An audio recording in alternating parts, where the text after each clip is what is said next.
I think we have most of our attendees here, so we're gonna go ahead and get started. Our speaker today is Dr. Vishal Gupta from the University of Alabama. We will introduce Vishal twice. I will informally introduce him, and then Yolanda, one of our management PhD students, will formally introduce him. So I always encourage our PhD students to attend conferences from early on in their PhD program, not just to present their research and get feedback, but also to network. Many of our PhD students here have heard me talking about my experience attending the EAM conference on my first year as a PhD student. And there, I met a scholar who I started working with on research projects from my first year. His research on gender stereotypes inspired my dissertation topic. He served as one of my dissertation committee members. We've published several research papers together, edited a book together. 10 years later, we're still working together on multiple research projects. That scholar is Vishal. He's been a great mentor, a great colleague, and a good friend of mine. And I'm very honored that he accepted my invitation to talk to us today about the history of entrepreneurship research. As you will hear in his bio, Vishal is a great researcher with publications in several of the top management journals, and it is truly a pleasure to have him with us today. So now I'm going to ask Yolanda to do the formal introduction. Thank you, Vishal. Thank you, Golshan. I appreciate it. Okay, good morning, everyone. So Dr. Vishal Gupta is an associate professor at the University of Alabama. He has published over 75 research articles and book chapters, including in many prestigious journals such as Academy of Management Journal, Academy of Management Review, Journal of Applied Psychology, Strategic Management Journal, Entrepreneurship Theory and Practice, and Journal of Business Venturing, among others, receiving multiple awards and honors. His recent book, Great Minds in Entrepreneurship Research, discusses the contributions of the winners of the Global Award for Entrepreneurship Research over the 1996 to 2020 time period. His work is regularly discussed in national and international publications, including Wall Street Journal, New York Times, Business Insider, Forbes, and Fortune. He has taught at several leading institutions worldwide, such as Bahrain, Institute of Banking and Finance, and Indian Institute of Management, among others. He grew up in a family business where he received his practical training in entrepreneurship and management before making his way to a PhD from University of Missouri. He is also the author of the forthcoming text, Small Business, Creating Value Through Entrepreneurship with Wiley. I present to you Dr. Gupta. Thank you, Yolanda. Appreciate it very much. Before I put on the presentation, in the spirit of what Golshan said, let me give a shout out to one of the senior Morgan State University professors here. I see Dr. Robert Singh on the call. And for those of you who are doctoral students, let me share with you something that I don't think I ever even shared with Golshan. And I certainly never shared it with Robert, but let me share with you something. As you will hear in a few minutes, I was in the PhD program from 2002 to 2006. And at that time, Shane and Venkatraman AMR had recently come out, and Robert Singh had written a rejoinder or a commentary on the article. And I was a first year doctoral student, I think first year. And I read that sort of exchange of ideas. And I thought, man, how do these people come up with these ideas? How do they know, I could not even think like how to come up with the kind of exchange they are having. And I'm thinking, how is this going to happen? How am I going to come up with these ideas? How will I ever come up with these ideas? And a few years later, I finished the PhD, like you will all finish the PhD. And you'll see as I talk in my talk in a few minutes, I had a chance to take a seminar with Scott Shane, so I learned from him. And then via Gulshan, I got to meet with Robert Singh. And I thought, oh my God, this is the person whose research I had read, like when I was just starting out, and now I get to meet him. So thank you, Robert, for being in the call, and thank you for all your contributions to entrepreneurship research. Gulshan, do I have the privilege, like the share screening things? Yes, you do. Okay. Let me see how I can share screen.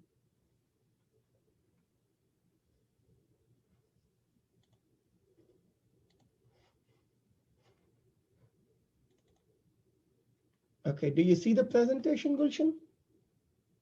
Yes. Okay, so you're able to see it? Yes. Do you want to make it full screen, or does this work better for you? I thought it was full screen, is it not? I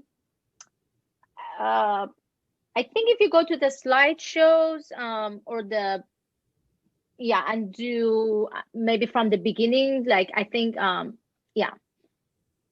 It says from the beginning. Oh, it is. I think this is good. I think everybody can see clearly, so this should be fine. What about now? No, we're seeing your desktop now. Oh, I see.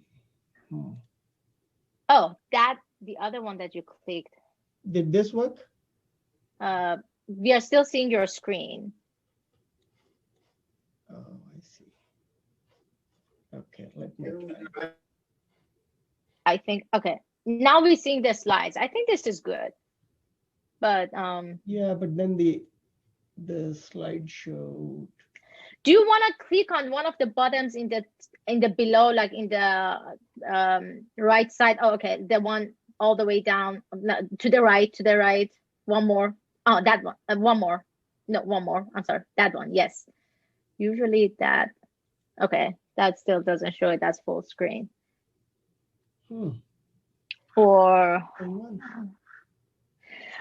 did you share your desktop, or did you share the presentation, just the slides? When you were clicked on. Do you want to stop share? Okay, and maybe just share the slides. Just share the slides? Yeah, so I think when you click on share screen, it will give you the option to either share your desktop or the slides. Okay, I think I can do that. Give me a second.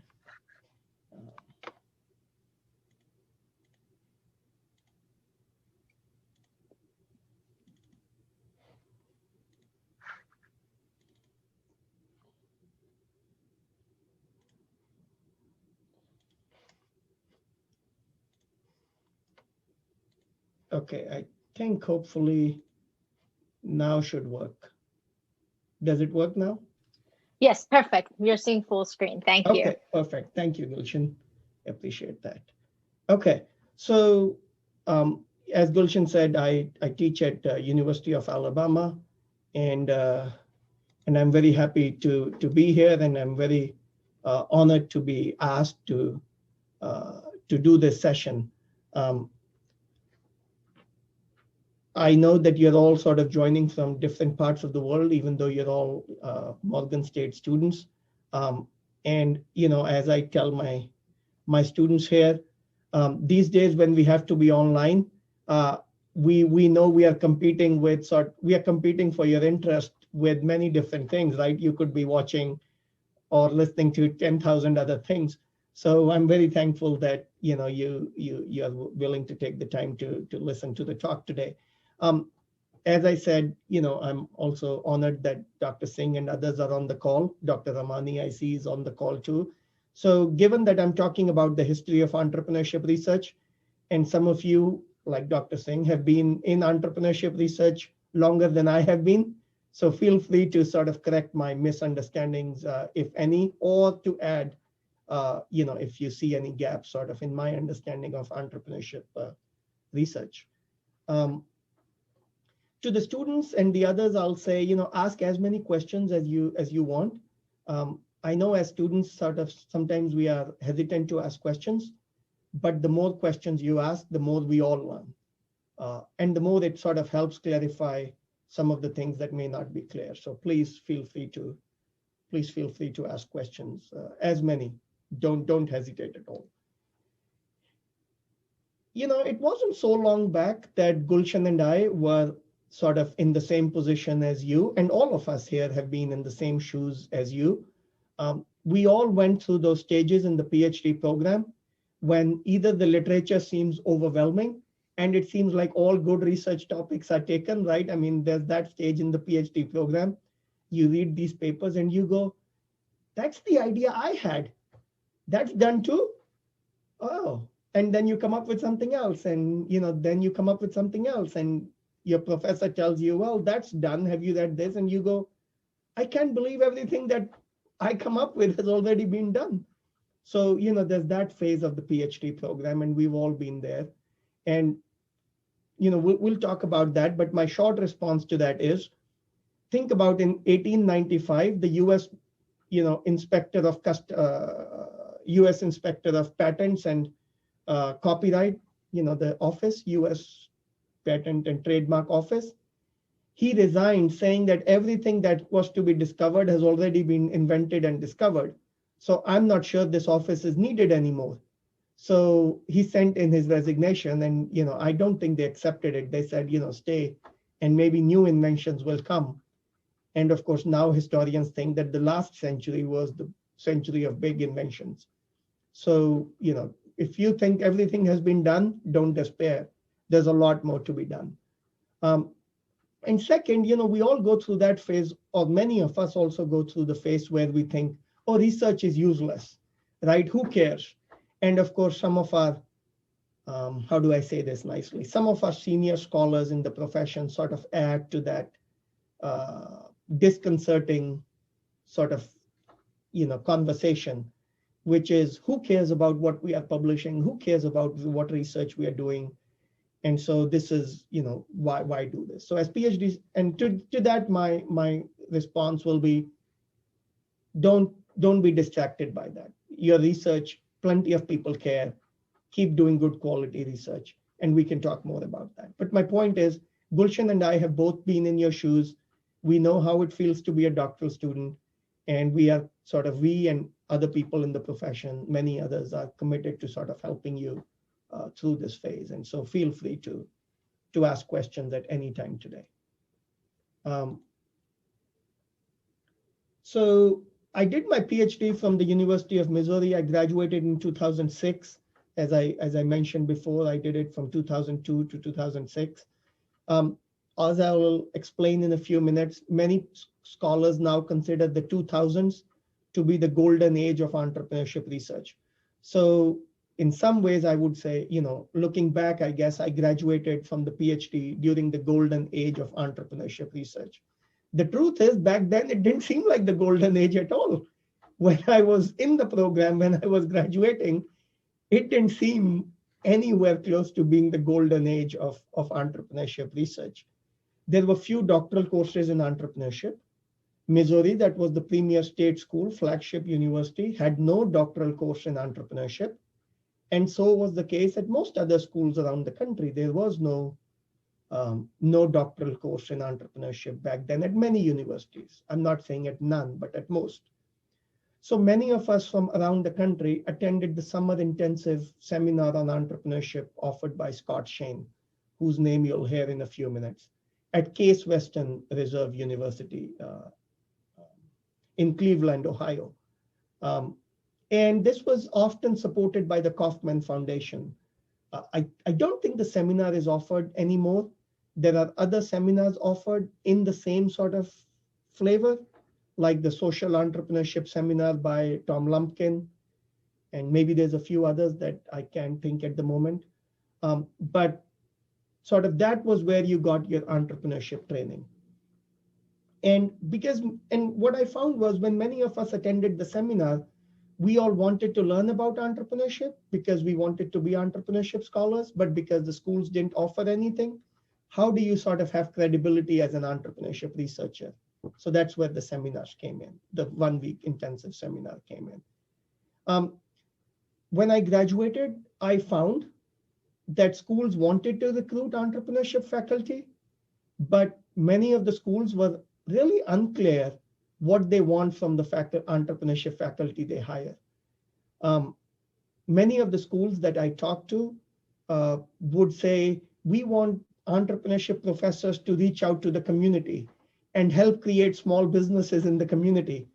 And you're sitting there wondering, which PhD course taught me about creating businesses in the community? Let me think. Oh, none. So, that was one expectation. Second, I realized when I was on the job talks that they took me out to meet with the Chamber of Commerce people and all that. And I started thinking, okay, what am I supposed to talk with Chamber of Commerce people? Thank God I had a background in family business. So I sort of, and I had worked in the family business. So I felt some sort of kinship with those folks, and I could talk sort of without bringing up research. I could actually talk to them. But many schools, I believe, were sort of unclear about what they wanted from the faculty. And I wonder what sort of the other professors think, but my sense is that unclarity is still sort of prevalent. Dr. Singh, do you sort of have any views on that? Yeah, I would say 100%. That's probably true. And like it kind of reminded me of like when I was interviewing the state. Like I hadn't really thought about it much, but the same kind of thing happened where I would, there would be some entrepreneur in residence or somebody there that that they maybe were trying to bring into the universities, and they wanted you to talk to them. And I was fine too, because I have a background, same as you. I grew up, my dad had an engineering company.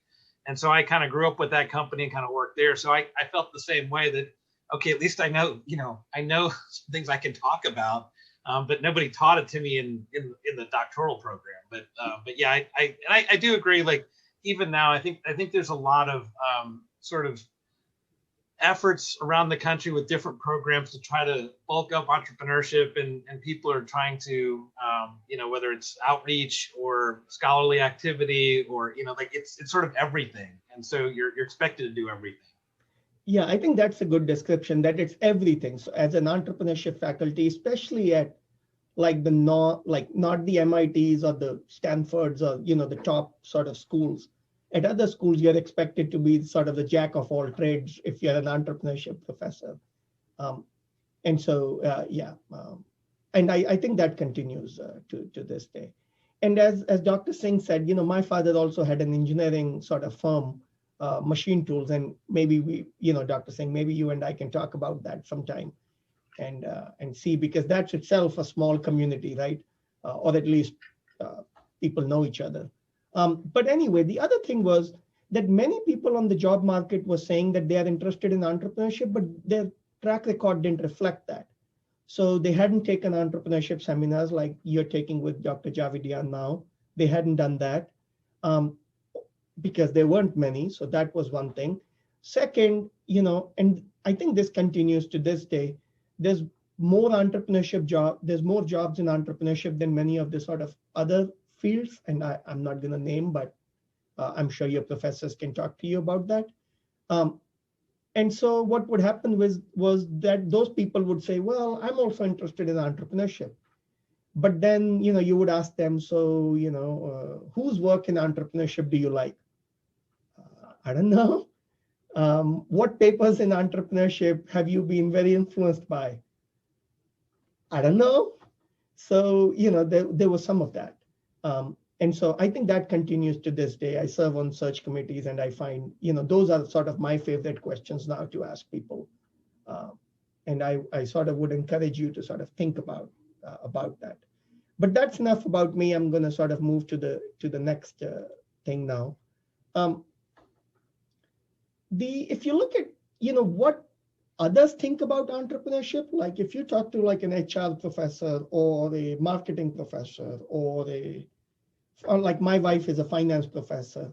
If you ask those people like what entrepreneurship research is, I think it's very different from what entrepreneurship people think entrepreneurship research is. So what you see sort of the first bullet point here is the statement, the domain statement from the entrepreneurship division. And you will see that captures a lot of different things. But when you ask people outside, they will say entrepreneurship research is about new and small firms. And same thing when you talk to people in the community, when you talk to policymakers, that's what they think entrepreneurship research is about. I don't think most entrepreneurship division folks would agree with that. And that's sort of a serious mismatch between the two groups. Much of entrepreneurship research is in fact outside of these topics of new and small firms. It's topics related to economic development, corporate entrepreneurship, international entrepreneurship that most people don't really think about. And in fact, I mean, I have not yet done sort of a systematic survey on this, but my sense in, for example, reading the top entrepreneurship journal of business venturing, is that they don't even publish small business research, like research that's dedicated to just small business. So that tells you sort of the mismatch. There's this paper by Shefford and some of his co-authors in JOM, and they use some keywords to search for entrepreneurship. And I think Gulshan also knows about this. Small business is not even one of the keywords. So I think there's this mismatch. And I try to tell this to doctoral students that they need to be cognizant of this, that coming into entrepreneurship research does not mean they should limit themselves to small business or new ventures. There's a lot of things that they can examine. Several papers have been written about sort of what should entrepreneurship research be about. And I started this conversation talking about sort of the Shane and Venkatraman piece. And many people in entrepreneurship now talk about before BSV and after BSV, right? Before Shane and Venkatraman and after Shane and Venkatraman. So that, and I'll talk a little bit about that later. So there's that. There's Davidson's 2016 book, which I encourage all entrepreneurship researchers, the junior researchers to read. The doctoral students, please do. I would highly encourage you to read that. They've all tried to say what is entrepreneurship research about. And then there's papers like the 2006 ET&P Schild Zara that says what is entrepreneurship research really about. And they use bibliometric analysis to examine that, and they identify sort of clusters. Last year, what I wanted to do was, and I encouraged a doctoral student to do this, but we never really, made much progress. So for any of the doctoral students who are looking for ideas, this is one I think can get some traction, is use a new technique like topic modeling or anything else to examine papers published in top 7 entrepreneurship journals to see what is really the content of entrepreneurship research that is being published. So there's all this discussion about what entrepreneurship research should be about. There's some discussion about what is entrepreneurship research about, but that has usually used bibliometric analysis. And I think there's all this that we can do in terms of using other techniques to understand what entrepreneurship research is actually being published. Now, my question to the doctoral students on the call, when I say top 7 entrepreneurship journals, do you know which ones they are? Anyone? Come on, guys, make us proud. Come on. Go ahead, you know it. Can we put it in the chat? You can put it in the chat. Gulshan, are you going to monitor the chat? Yes, for sure. Yes. You can start by just putting in 1 or 2.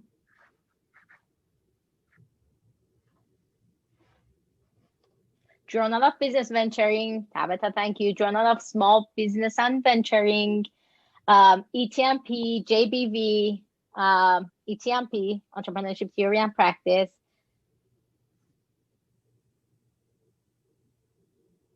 SCJ, yes, Strategic Entrepreneurship Journal, yes.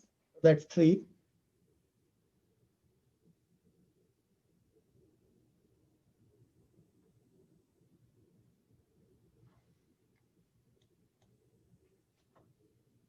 SBE, that's Small Business Economics, yes. 4.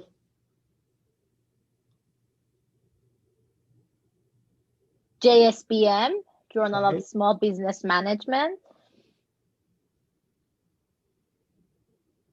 two more. Strategic management. Okay, strategic management journal. Would we consider that as an no? That's more of a management journal. Yes. Two more. The reason I asked this, and if you know, please do type.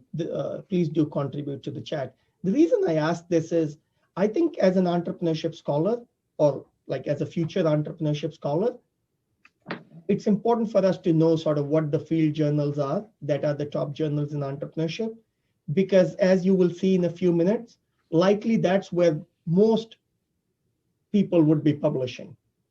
Okay. I'm not saying SMJ or AMJ or management science is not where you should publish. You should publish. But the reason why I say more realistically you'll publish in the top 7 will become clear in a few minutes. Yeah, we have one more on entrepreneurship theory and practice. We need 2 more. So I'll tell you, and then I'll move on because I don't want to use up people's time. ISBJ, International Small Business Journal, and E&RD, Entrepreneurship and Regional Development. So that's the basket that's sort of considered the top 7 entrepreneurship journals. JBV, ETNP, SEJ, the top 3. And you can debate sort of, which one should come first, which one should come second, which one should come third. And then the 4 others, JSPM, ISBJ, E&RD, and SBE. And again, there's debate about, in the 4, which one is first and which one is second. So you can debate that. But those are the top 7, and it will become clear why that's really, really important to know. Okay, now Golshan's charge to me was to talk about the history of entrepreneurship research, which is what I'll talk about in the next few slides. Now, as I said, there are people here who have been in entrepreneurship research longer than I have. So feel free to please jump in, if you see me missing some important milestone. We know that entrepreneurship, the word entrepreneurship comes from the French word, okay? That's well known. It's in many textbooks. We all know that. And, people talk about Richard Cantillon as sort of introducing the word, but many sort of trace it back to even the 12th or the 13th century, at least the root word. So the origins are pretty old. Now, the funny thing is that Cantillon likened the entrepreneur to anyone who's either a farmer or who conducts business, okay? Sort of, and he, who conducts business in the face of uncertainty, okay? The farmer aspect, of course, is not that glamorous, right? So, I mean, that we've sort of left behind, and we've sort of focused on the second aspect. Now, why is this important, you might wonder? Here's why. For the longest time, there was no comparable word in English, and the closest was undertaker or adventurer. So English didn't really have a word for, that meant entrepreneur. They got it from the French. Now, why does that matter? It matters because you see many people now writing in the vein of the fundamental building blocks of a culture begin with language, whose categories and vocabulary reflect the cumulative experience of a society, okay? In general, I have nothing against a statement like that. Makes sense. But we forget that languages don't always have words. They import words. Just because a word doesn't exist in a language doesn't mean the culture does not have entrepreneurs. There were people doing business in English-speaking countries before the word entrepreneurship came from French to English. You see my point? But now it's so common and I think that sort of short-sightedness for many scholars to say, if a language does not have a word for entrepreneur or entrepreneurship, well, the culture is hostile to it. My native language is not English, it is Hindi and Punjabi. And there is no sort of equivalent word to entrepreneur, like directly equivalent to those words to entrepreneur in my native language. But that doesn't mean the culture is not welcoming of entrepreneurship. In fact, my father was one, and it seems Dr. Singh's father was also one. And I don't know what his sort of native language was, but the culture seems that it is welcoming. And I think that's important for people to realize, especially given that entrepreneurship research is now global. It attracts people from like different parts of the world. Languages take on words, sometimes like over time, slowly, like happened with entrepreneurship in English. The word came in slowly. But languages may also take in words from other languages deliberately. And, people talk about sort of, institutional entrepreneurs and all that. And, I don't want to get into the politics, but when I read, for example, the history of Turkey, I found that the father of the Turkish nation, Kemal Pasha Ataturk, would sit down and come up with new words to introduce to his language. So words can also sort of come into the language overnight, if you will. So, don't let sort of that thinking discourage you from thinking whether your culture is or not friendly to entrepreneurship. It is possible that your culture is not friendly to entrepreneurship, but that needs a deeper thinking than simply blaming it on the language, which I think some people are now prone to do. In the US, Joseph Schampeter, who you will hear more about, and perhaps you've talked about him in your entrepreneurship classes, he made the entrepreneur into the hero he seemed to be. Before Joseph Entrepreneur, before Joseph Schumpeter, the entrepreneur was not sort of the hero he became. And I'll talk about that in a minute, at least in the US discourse. He talked about entrepreneurs as those who have the strength and the courage to challenge accepted ways of doing things, sweep aside the forces of tradition. His famous phrase of, gales of creative destruction, all that sort of Schumpeter brought into the conversation about entrepreneurship. Now, this is from Collins and Moore, 1964, and I'm not going to read the whole thing to you. You can read it on your own. But the point is, this became sort of the glamorous image of entrepreneurship in the US, right? Long, lonely, and difficult road, lined with difficulties. Most of us could not even begin to overcome those difficulties. So entrepreneurs are special people. The symbolism expressed in American image of entrepreneurship is a reflection of our national history and courage and character. We are a people who has imposed our will on, the wilderness of, just read that. That's not, to be honest, a research paper. That's not a research book. That's like, poet writing, right? That's sort of, what I call like hyperbole writing. If a student sent me that today, I would be like, rewrite, right? But that's sort of the literature we are building on. The truth is, that's not at all what entrepreneurship was in the US. Here's what Edith Wharton wrote in her autobiography. The man who kept a shop was more rigorously shut out of polite society in the original 13 states than in revolutionary France. Okay, that's from Edith Wharton's autobiography. And those of you who are foreigners like me and you don't know who Edith Wharton was, Google, and you'll see she's a famous American sort of literary figure who was famous for writing sort of what she was seeing around her.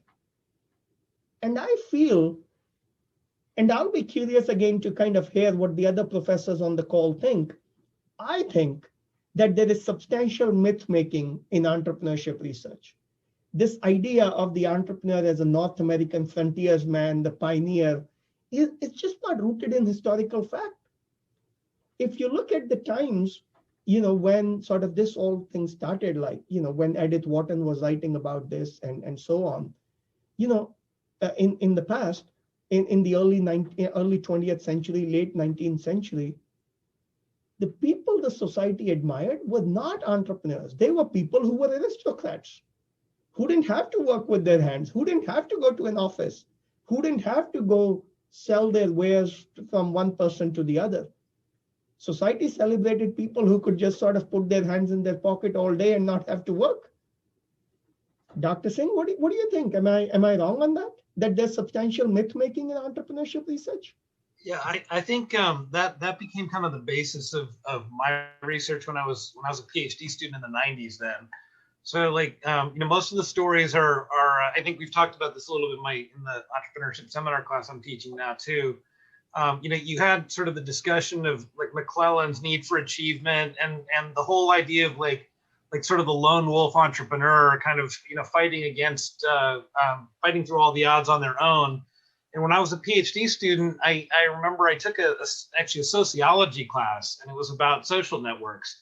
And this was not online social networks, just people And so it crossed my mind that really sort of opportunities and the acquisition of resources comes through people, not people and well or not so well. And I think for me that was how I carved out my dissertation topic, because it just wasn't well published at the time. But I think we're still, I think even today, I kind of warn my undergrad students when I'm teaching entrepreneurship. We read a lot of stories, like hero stories still, like in Fortune magazine or Black Enterprise or whatever magazine we're reading. And it sounds like, oh, it's easy to become an entrepreneur, and like, okay, I'll just be like Elon Musk. And like that doesn't really happen like that. So I think the way we teach is not around sort of these personalities, but what are the tools we can use, and and a lot of it has to do, in my opinion, with sort of social networks or other people, and sort of attracting those other people to whatever your cause is. Yeah, so those are those PhD students who didn't notice this. You will notice that Collins and Moore's description is what Dr. Singh called the hero description, right? The lone wolf entrepreneur. And of course, when you talk to people, you talk to most entrepreneurs, that's not their story, right?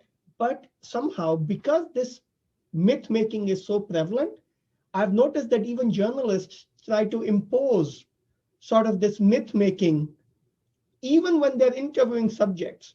It's almost like the journalists want the subject to say, oh, I was a lone wolf. Oh, I was fighting against the system.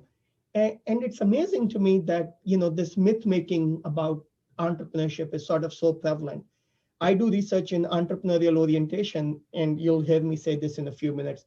This sort of North American frontiersman, pioneer sort of myth making is even prevalent in that body of research. Gulshan and I do work in gender. And again, that field sort of complains about this myth making all the time.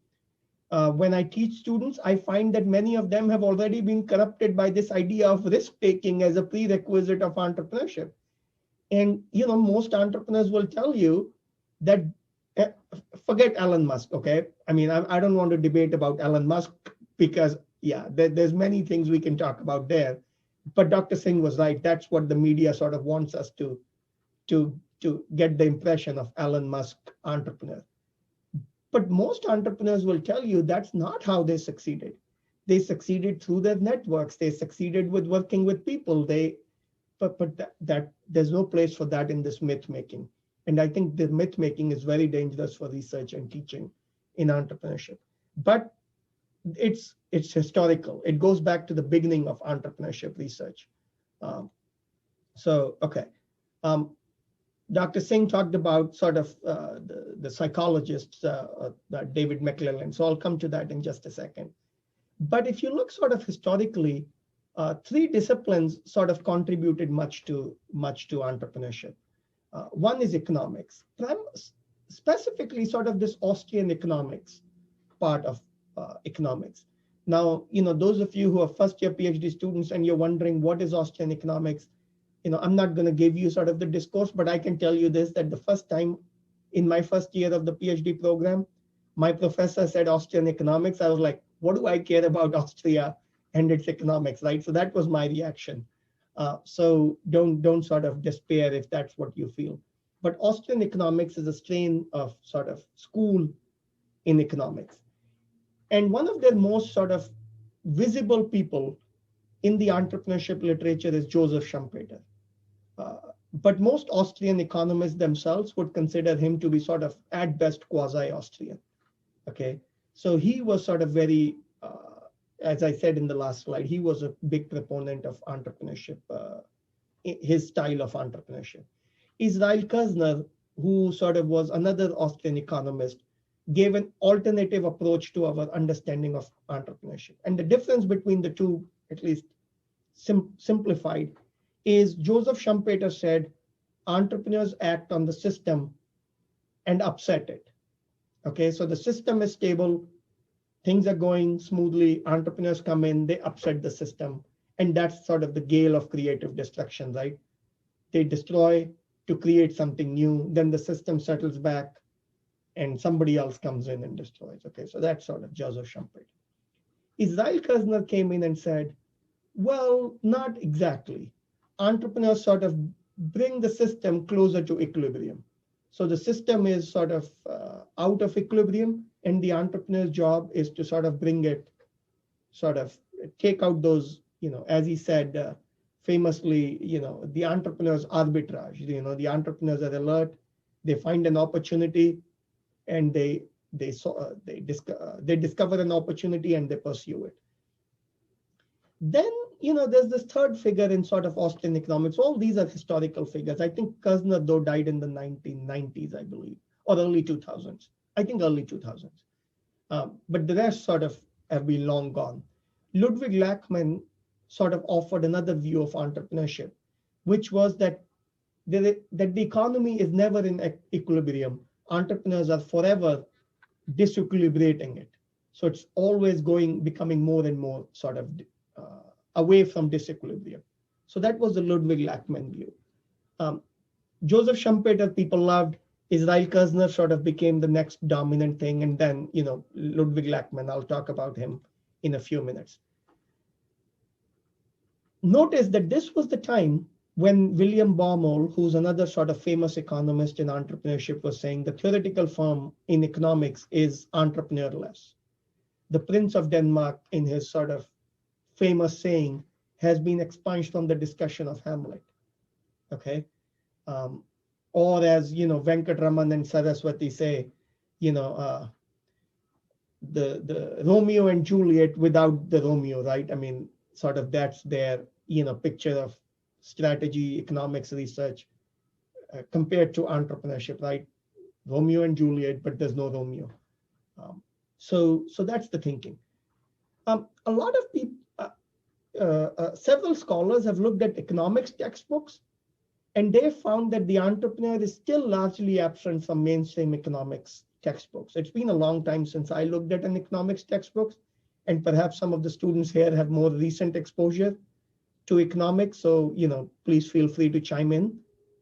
But my sense is that, but what scholars have found doing a systematic study of economics, college economics textbook, is that the entrepreneur is still absent from discussions in economics, which is kind of what William Baumol was complaining about. Then there was this sort of other mother discipline, psychology, and David McClelland, as Professor Singh said, and his sort of discussion about need for achievement, that became sort of one contributing, big contributing stream into entrepreneurship research. And then was Max Weber, a sociologist, German, and his whole idea of, the Protestant work ethic. And as a PhD student, I'm sure you'll come across at least one or two papers in your reading that talk about the Protestant work ethic. And the funny thing about Max Weber, and somehow the way we look at these historical figures, is that we think, they had it all figured out. We have biases, but they didn't have any biases. They were completely rational people who knew everything there was to be known. And I'm like, not true at all. If you look at Max Weber, he ignored the positive connections of other religions with entrepreneurship. For example, if you look at Islam, right? The wife of the prophet was a trader, right? Islam and trading are like historically very closely connected. Like think about the old Silk Route.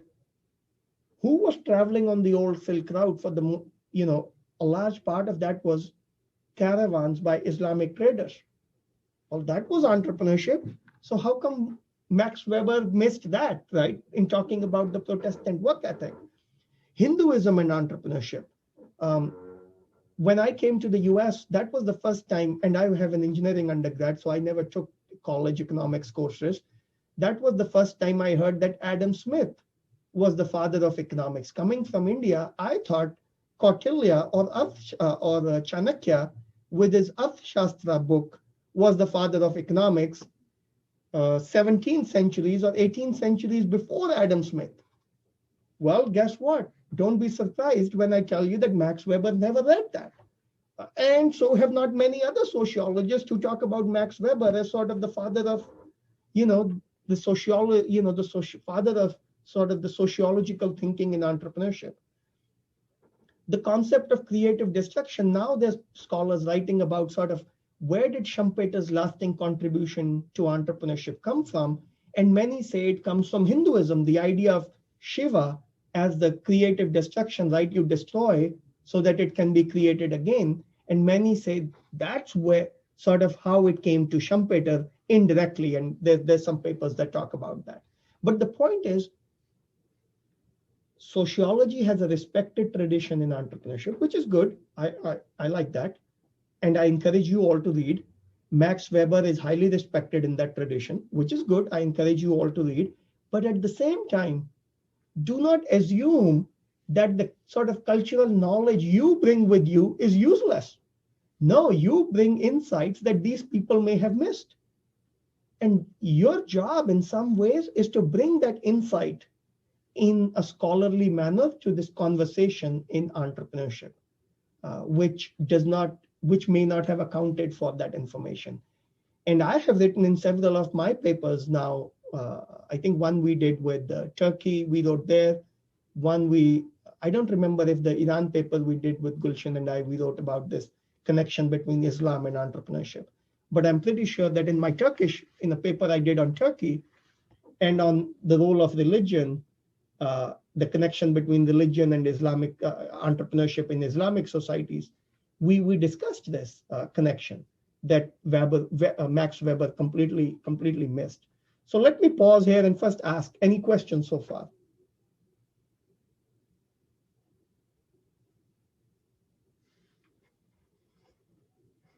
Gulshan, any questions? Anything I can clarify so far?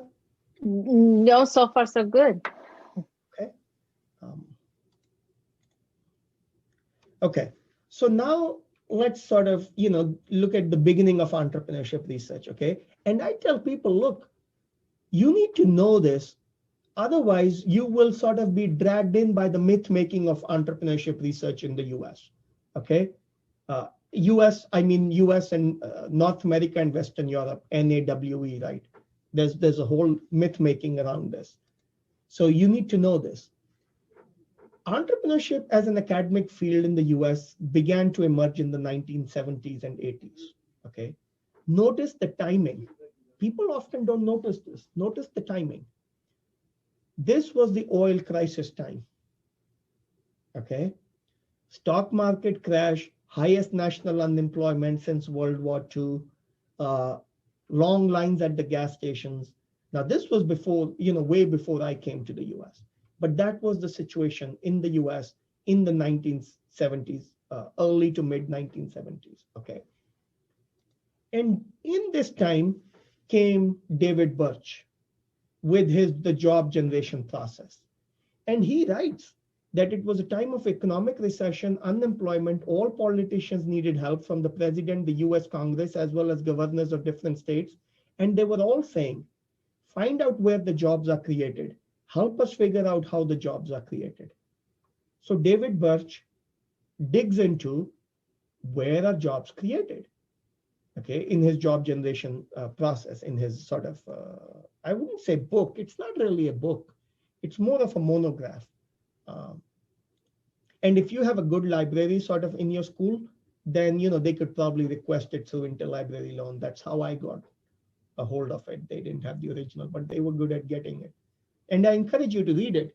If you don't want to read the original, sort of the job generation process, I explain it in my recent book because David Birch was the first recipient of the award, the Global Award for Entrepreneurship Research. And I explain sort of this in my second or third chapter in the book.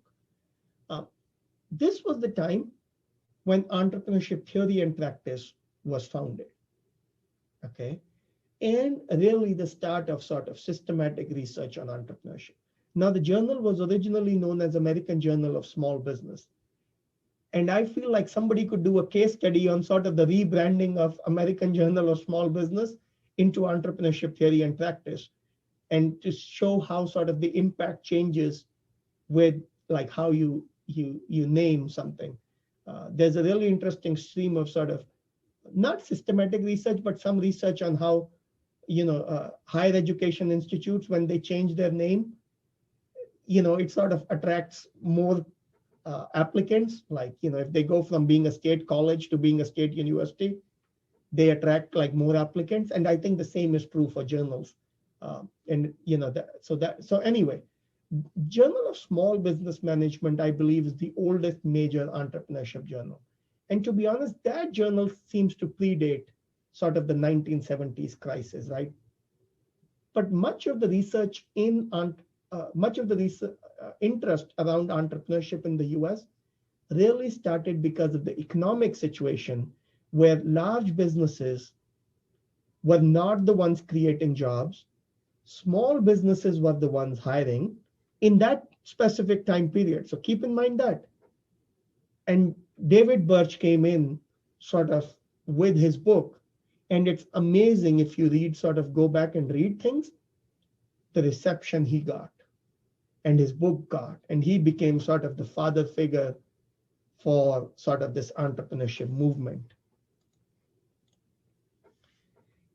During this time, an interest group on entrepreneurship was formed as part of the BPS division in the AOM meeting in Seattle in 1974. So again, notice the timing, right?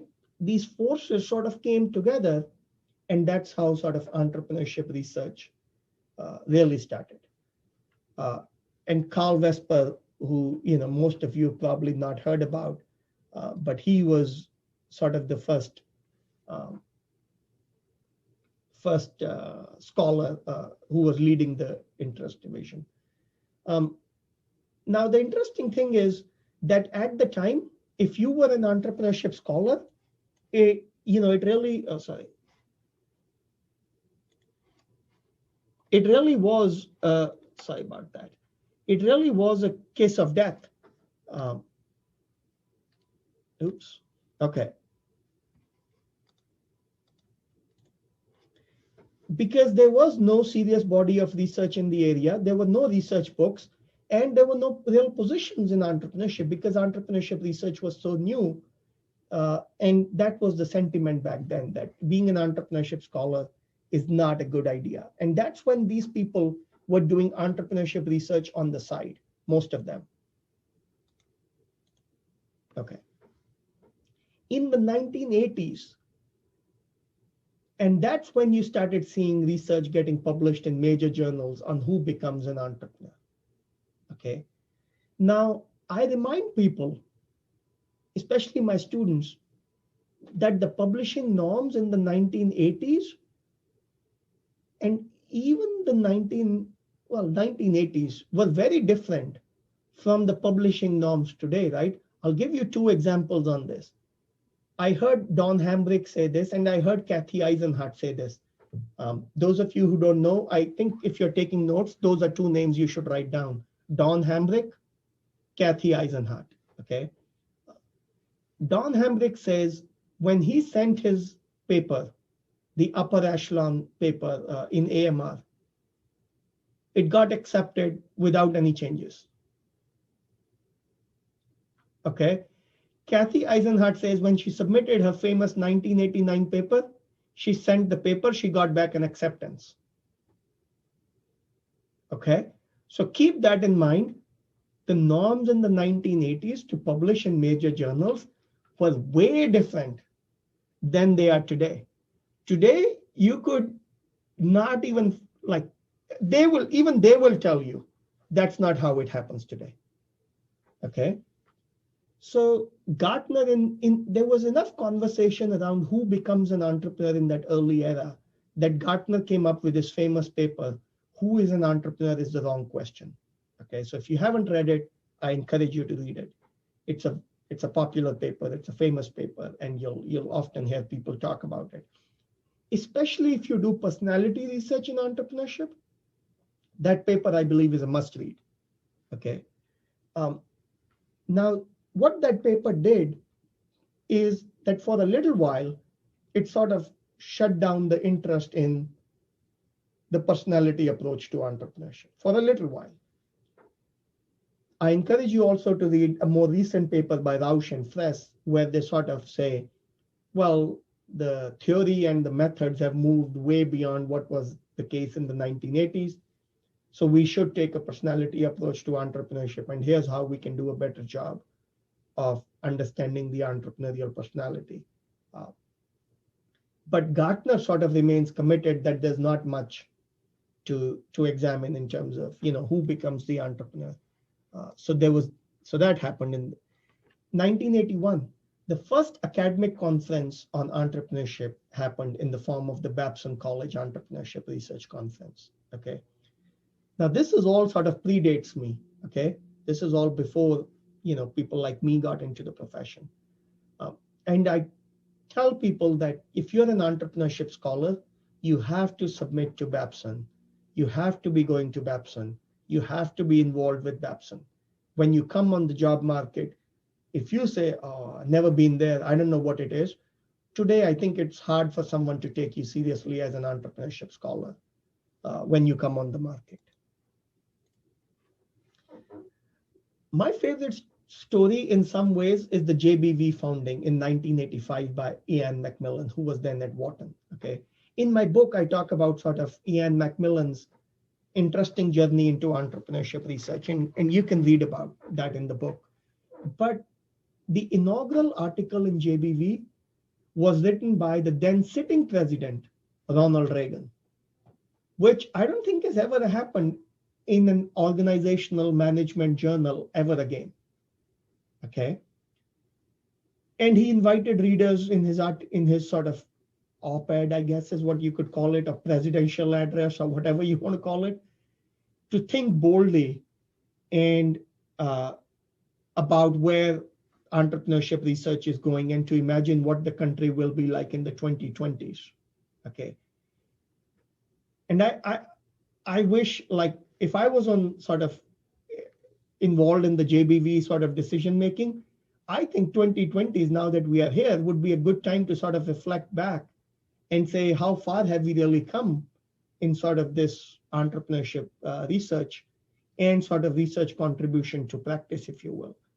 But anyway, so there was very high hopes from policymakers, including sort of at the presidential level.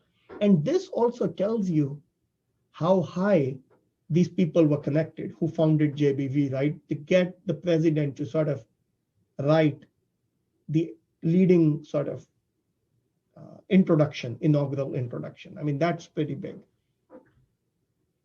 And at the same time, the journal started the practice of asking authors to preface their article with an executive summary that spells out the implications for practitioners.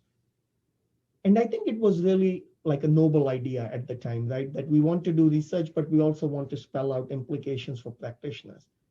We can talk more about that. I think that's something that continues, but most people now see it as a formality. They publish and, they get the article accepted and then they write, sort of a simplified version of their article, but that's just a formality in my view. This was also the time when Lowe and Macmillan's seminal 1988 article was published. And those of you who haven't read it, I strongly, strongly, strongly encourage you to read that article, Lowe and Macmillan 1988 JOM. And in that article, they reviewed sort of this literature in entrepreneurship at that time. In 2001, ET&P sort of did a 10-year retrospective on that. And that's also worth reading, to be honest. And if you're a doctoral student who thinks you're going to be an entrepreneurship scholar, yes, I think there is no doubt in my mind that you should read these seminal articles. As I mentioned, my research is in entrepreneurial orientation, and Covin and Slevin's famous 1989 SNJ, which is considered a foundational article in entrepreneurship, in entrepreneurial orientation, that also came out in the 1989. I discussed in my 2015 monograph with Alka Gupta the concept of entrepreneurial orientation, how the very conception and definition of EO is very North American centric. And in a recent paper, George and Marino talk about sort of in a globalized world, EO might be a family of constructs with sort of each country or each culture defining EO in different ways. So, we haven't seen much coming in that direction, but I would welcome sort of Gulshan, you guys are very lucky to have this international group. And I encourage people to, think about how to take that construct and, define it in a way that it would work sort of in their country.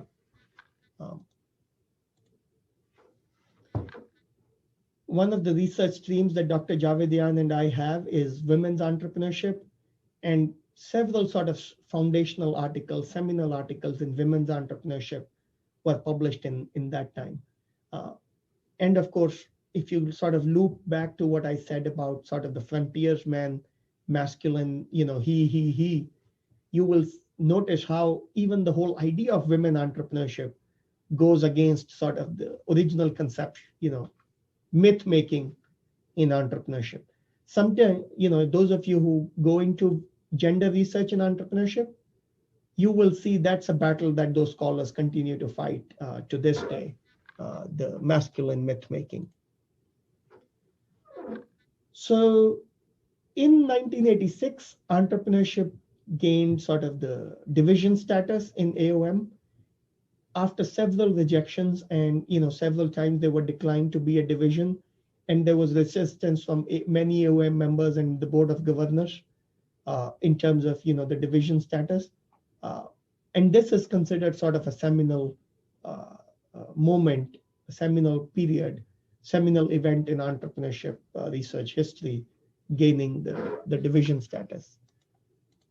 Before I go into the 1990s, any questions about the 1980s? Gulshan, anything?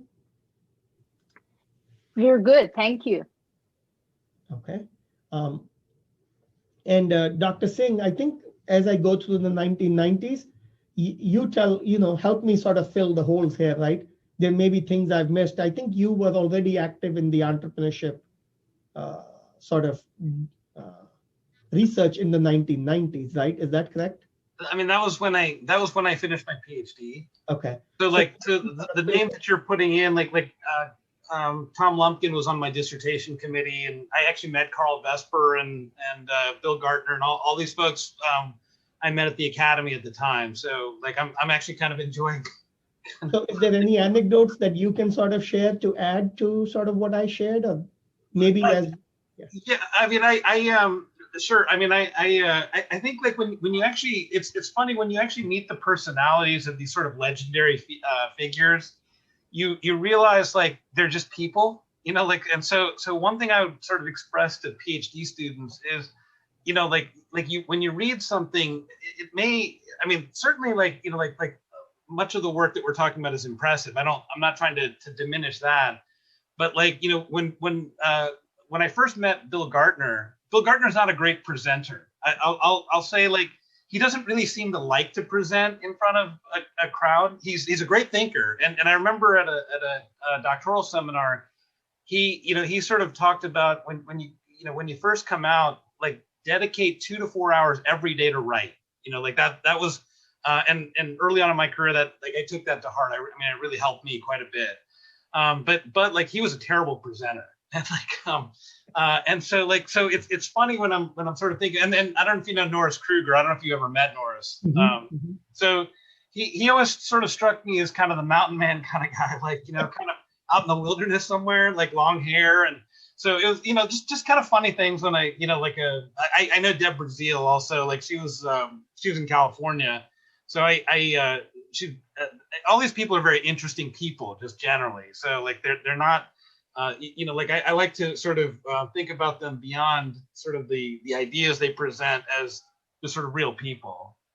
So Yeah, that's something I'll just express. I think that's really useful. And on that note, I'll share something too. When I was a PhD student, notice I was an engineering background, right? I came from like an engineering undergrad, worked in my family business outside the US. I was new in the country. I had no idea that some of the speakers that were coming in, like what their stature was, right? And some papers I had read, like, Lumpkin and Des, or, Shane, but some people I had never read. And I remember when I was a PhD student at Missouri, Oliver Williamson came. Okay, so I had never read Oliver Williamson, but there was this buzz, Oliver Williamson is coming, and there was this huge auditorium that was sort of where his talk was going to be. And it was full. Like when I went there with some of the professors and the students, it was full. There was like standing room only. And he's a horrible speaker. Horrible, horrible, horrible speaker. Even his fans, not fans of his presentation, but fans of his work, were saying, oh my God, that was so boring. Like that's just how he presents. And I sat there thinking, what am I supposed to learn in this? He was boring. He didn't deliver it in any sort of engaging fashion, and I came out totally unimpressed. But as I sort of read more of the economics literature, I realized Oliver Williamson's sort of seminal position. And then, of course, he won the Nobel Prize. And I was like, wow, yeah. So Dr. Singh, I completely agree with you. Like these are just people. And we need to sort of, appreciate the good work they do, but we also need to be willing to sort of acknowledge their weaknesses. So I also have something to share, maybe on the pleasant side of things. So Candida Brush. She's one of the top researchers in gender. And I've been literally following her like in conferences, like going to her sessions, but I never had the guts to approach her because she's this big name in women entrepreneurship research. And I think for a couple of years, I was just going to sessions. I didn't even ask questions because I didn't have the guts, but eventually I was able to reach out. And I finally got the guts to submit one of papers in a workshop that she was one of the senior faculty, and the feedback that I got from her was so detailed, and I was so impressed that she would sit down and give feedback to someone she doesn't know. And we went to these round sessions. She talked to me for an hour, and very pleasant person. And even today, like if you reach out to her, she's willing to respond to you no matter who you are, no matter which school you're coming from, no matter what your status is. So there are definitely some of those pleasant experiences out there, but it took me a while to reach out to her, but I'm happy I eventually did. So Gulshan, that was my sort of also experience with Candy. So I too, in my PhD program read Candy Brush's work, and then I graduated. And because I do gender research, I kept sort of reading her work. And, in one of the conferences like 3 or 4 years ago, I was presenting and she was in the audience, and she later came up and said, she said, oh, Vishal, I had this comment or something. And I remember like reading somewhere that this, a young Hollywood actor said, Meryl Streep like knew their name and they were so happy. And that's sort of how I felt, right? I was like, oh, Candy Brush knows my name, Oh, I felt like the young Hollywood starlet, who thinks, oh, Meryl Streep knows who I am. I must be doing something right. So yeah, I totally agree with Gulshan. Some of the people in our profession are the nicest people, and it's amazing how they're willing to take the time to sit down with you if they think you are sort of a genuine person and interact with you. And like I said, Gulshan, in the beginning, right, when you asked me to serve on your dissertation committee, and I saw that Dr. Singh was your chair, I was like, oh, this is so wonderful. I get to sort of meet the guy whose paper I read in my first year. This is amazing. So, that's how this profession, I guess, works. So anyway, so in the 1990s, entrepreneurship research really took off. So many people consider it the formative years. Researchers started building on the papers published in the 1980s. And some of the papers we'll talk about, but notice the timing. To the doctoral student, this is my question.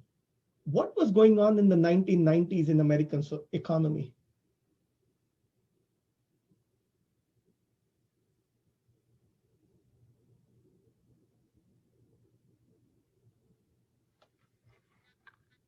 Anyone?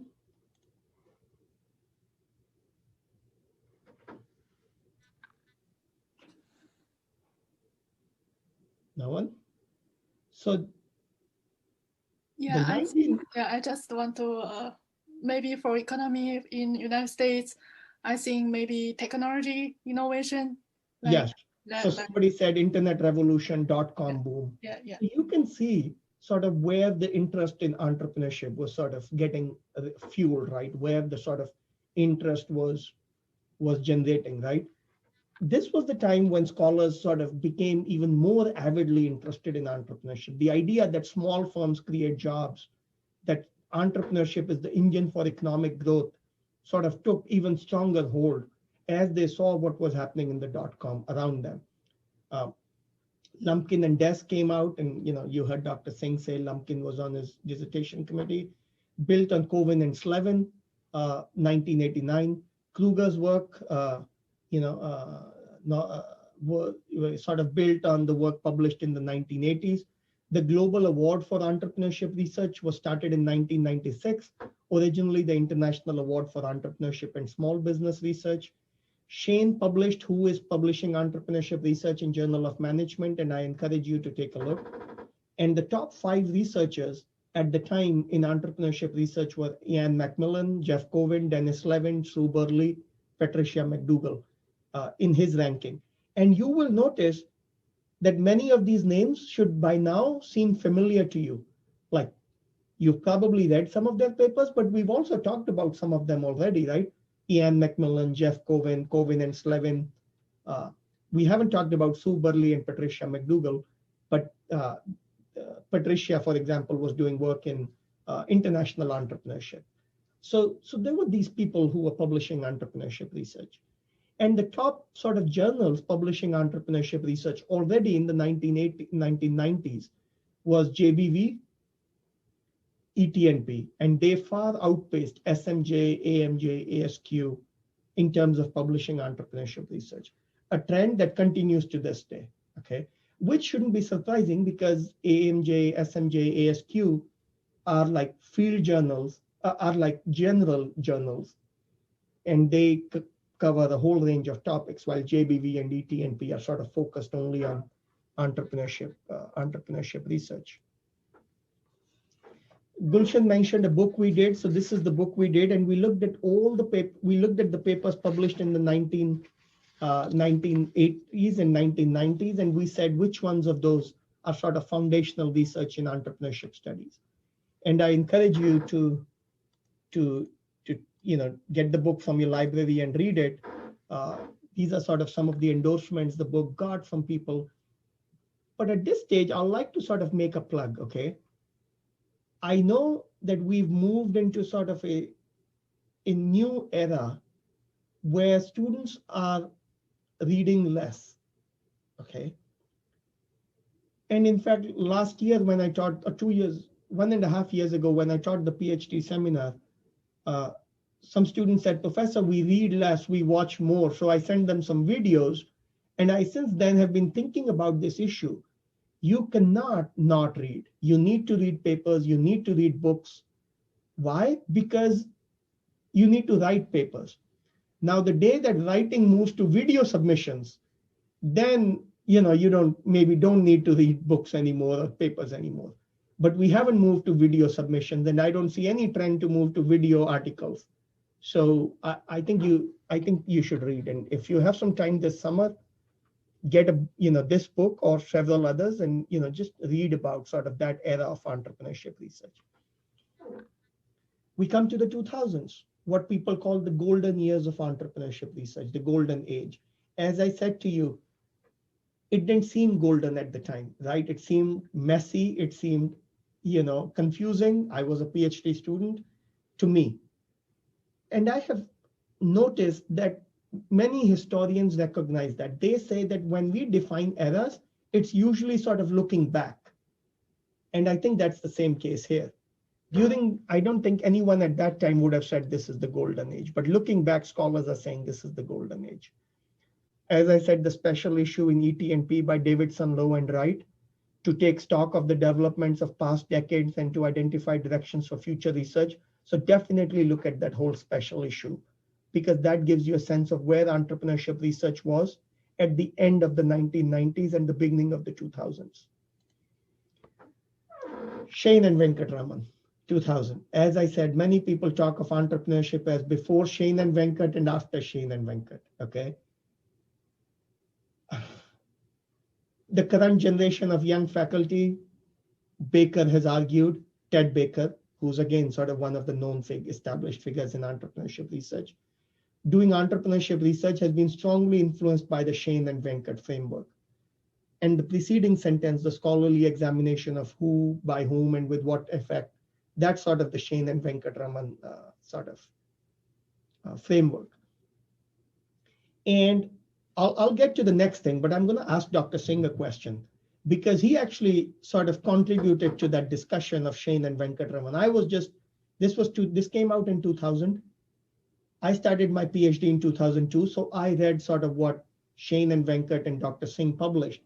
But I sort of wanted to ask him, like when you read that article, like how did it impact you and why were you sort of motivated to write like a response to it? Okay. Actually, so I just finished my dissertation. I finished it in '98, so just a couple of years before. So they must have been kind of writing around that same time their article, and it was probably going through the review process about the same time. And so when the article came out, I remember, like, I actually overall I really liked the article. My general sense was it was a great time for it to come out, to put some defining fields around entrepreneurship. I generally agreed with the article, but because my topic in my dissertation was entrepreneurial opportunity recognition, I just spent like 3 years thinking about opportunities and what it meant. And I literally I would be like in my car and I would hear a commercial like on the radio, great opportunity to buy a car this weekend only, right? And I would actually think to myself, what does opportunity mean? What does that actually, what are they talking about? And so I had sort of this issue, this one sort of, I won't say it's a real significant criticism, but in their article, the way they sort of presented opportunity, you couldn't actually measure it a priori. Like you had to look on the other side of it. And I didn't, that was something I had been thinking about for years, actually, probably at that point. And so I made a comment about that. And it's interesting because I think I was talking to my PhD students about this because we were just talking about the Shane and Venkat and the 3 comment pieces maybe 3 weeks ago. And, it's funny because I think since that time, Scott, Shane, and I won't say we're friends, but we get along fine. But for some reason, Venkat just really hates me. It's not that I was really being that critical. I think I was trying to just sort of expand the discussion a little bit.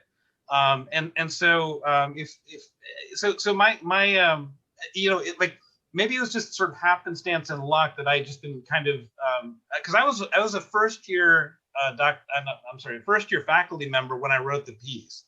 And I just come off of my dissertation. So I was moved by that article. And then, fortunately, for me that my comment got in, but I know, I think a lot of it was just timing and luck. Right. And I'll build on what one of the things that Dr. Singh said. It is true that many sort of senior faculty, senior researchers in our profession have sort of fragile egos, right? You write something and they take it personally. But I tell doctoral students, if you have ideas and you think that idea deserves to be put forward, don't let their fragile egos sort of discourage you, okay? Because, and I learned this too, sort of early in my career, ideas are what we have. And if we don't sort of put them forward because somebody is going to be upset, like you mentioned, Venkat, and, that's just sort of unfortunate, and but that's what it is. Would you say you would do it again, like looking back? Yeah, I mean, actually, like my sense, actually, what I sort of expressed to the PhD students too is, I actually, I don't want, you don't need to agree with me, but just as long as you sort of express the theory correctly, you're not misrepresenting a theory or, because like, and I actually, I purposely put in that sort of the chain of Venkat and the comment pieces because frankly, I think that's the way academia should work. There should be sort of give and take and back and forth. So, like it should happen that way. So the best ideas will rise up. Right. And that's give and take is what scientific research is all about. So I encourage you sort of to encourage the students to make sure that, that's how you take it. And frankly, when some of you become well-established scholars, I would tell you not to have fragile egos, right? I mean, if somebody writes criticizing your paper, then so be it, right? Just enjoy the exchange of ideas. But yes, not everyone is like that, but they should be. Okay, I'm going to move to the next slide. This was also the time when sort of alternative approaches to entrepreneurship sort of came into the picture. Saraswati's 2001 piece, Causation versus Effectuation, Baker and Nelson sort of ideas on bricolage in 2005, Alvarez and Barney with the, sort of the creation versus discovery, our piece in 2007, where we were talking about the creation view of entrepreneurship, sort of tying it back to Ludwig Lachmann's work in Austrian economics and saying that entrepreneurship is about is about creation and imagination. And entrepreneurship research should use more sort of methods that are suitable for that kind of approach. So this was the time when, all this was happening in the profession. By 2011, Zara and Wright were saying that entrepreneurship has become firmly established as a legitimate scholarly discipline. So I think by the end of 2010, like by the end of the first decades of the 2000s, it was well established that entrepreneurship is sort of a legitimate discipline in its own right. Now, there's still some ongoing issues, and we can talk about that, but I think that sentiment was there. We looked at the first sort of 15 years of this decade and looked at who is the top publishers of entrepreneurship research in the major field journals, general journals, AMJ, SMJ, AMR, Management Science, JOM, Org Science. So the top sort of 6 or 7. Scott Shane, Dean Shefford, Rajshri Agarwal, Duane Ireland, Robert Barron. So that's the top researchers in that time period. 5 top schools doing entrepreneurship research in that time period: Indiana University, Penn, Maryland, Texas A&M, and Cornell. Okay, so those are the top schools in that area. Now, one of my PhD students didn't really agree with my approach. Remember what Dr. Singh said, right? Which is, you can disagree as long as you have some logic and reason behind it. So he came to me and said that, he would like to look at not the general journals, but he would like to look at the field journals. Okay. And I said, go for it. Right. I said, that's legitimate. Go for it. So he looked at the top 6 entrepreneurship journals. I'm not sure why he sort of didn't look at the 7th, why he didn't look at E&RD. I don't really know why, but he looked at the top 6 and he found Mike Wright, Dean Shefford, David Outresh, Johan Wickland, and Zoltan Ox. And the top 5 schools, notice more international schools now, right? So in the first list, there are no international schools when you look at the general journals. But in the field journals, you see Ghent from Belgium, Erasmus, Jean Hoping. So there's sort of more international schools. Here's the one that really sort of, I think you'll find interesting. We found that in the 6 or 7 like field main journals of that publish management research, AMJ, SMJ, 17 scholars published 1/3 of all entrepreneurship research during that time period. Okay, and top 20 institutions published 95.6% of the total articles in our sample. Think about that for a second. Top 20 schools published 96% of all the articles published in our sample. What does that tell you? I have a question. So Dr. Singh says, well, we discussed in Dr. Singh's class, the seminar class, that there are these entrepreneurship chairs, and a lot of schools started, like the prominent schools started with the entrepreneurship chairs. Do you think perhaps it's because of that reason? Because these chairs are at these prominent universities and they have, the funding to do the research and publish in top journals. Do you think that's a reason? Could be. I mean, so I don't know if you guys sort of have discussed how the profession works in terms of research with your doc students, and Gulshan, correct me, if sort of that's not the direction you guys have discussed, or maybe a different direction. But the way it works, Yolanda, in the profession is you have like the top schools where the teaching load is like 1-0, okay, or 1-1. And there's very little to no teaching, very little teaching expectations in those schools, okay? But those are very few. Then comes sort of the next level of schools where the teaching load is 2-1 or 2-2, okay?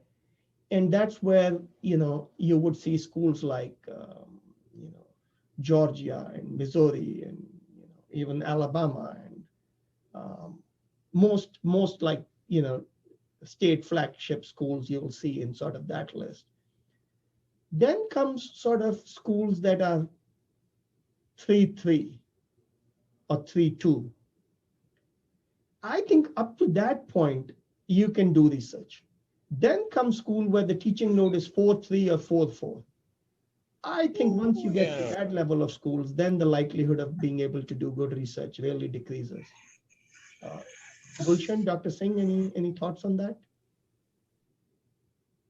I agree.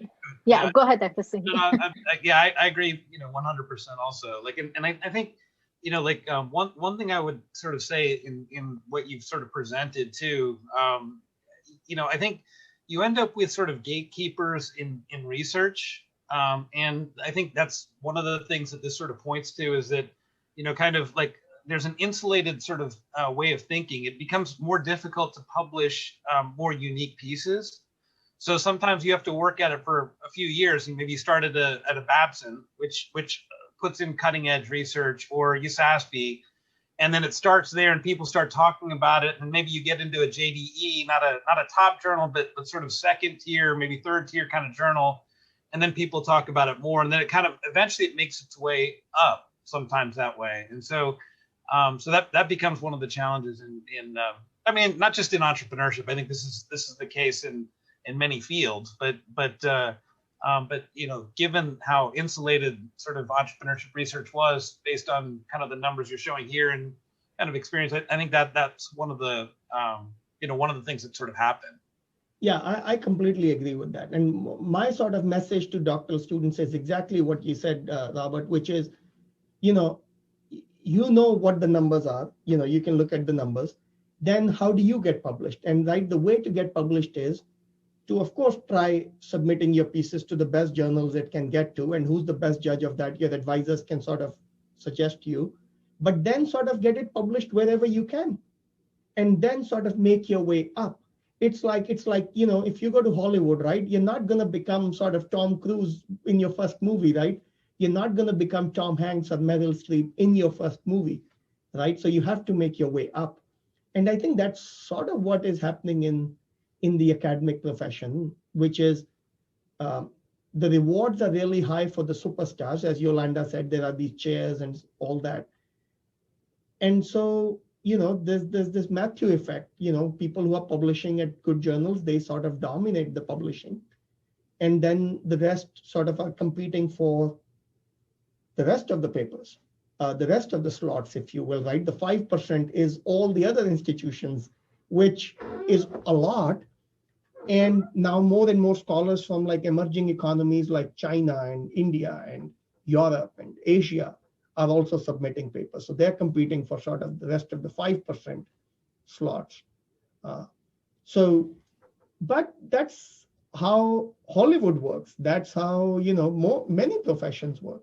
And I think we sort of need to acknowledge that as we look at sort of how to publish. Um,